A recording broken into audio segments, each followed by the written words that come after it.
the global pool of investment capital. She has to do this in English. Start with the homeowners. Okay. Okay, here's how you explain it. Wall Street started bundling home loans together, mortgage-backed securities, and selling slices of those bundles to investors. And they were making big money. So they started pushing the lenders, saying, come on, we need more loans. The lenders are already giving loans to borrowers with good credit, so they go bottom feeding. They lower their criteria. Before, you needed a credit score of 620 and a down payment of 20%.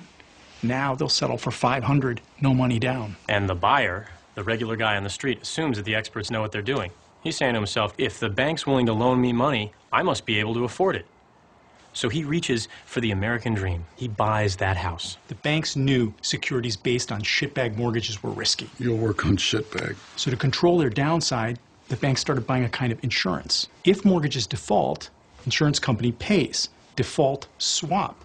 The banks insure their potential losses to move the risk off their books so they can invest more, make more money. Well, a lot of companies insured this stuff. One was dumb enough to take on an almost unbelievable amount of risk. AIG. And you'll work on dumb. And when they ask me why they did that? Fees. Hundreds of millions in fees. AIG figured the housing market would just keep going up, but then the unexpected happens. Housing prices go down. Poor bastard who bought his dream house. The teaser rate on his mortgage runs out. His payments go up.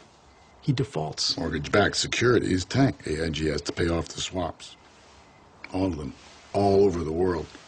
At the same time. AIG can't pay. AIG goes under.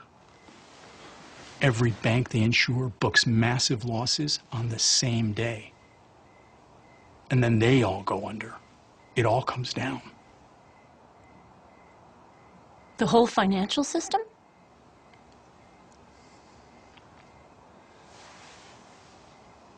And what do I say when they ask me why it wasn't regulated? No one wanted to. We were making too much money.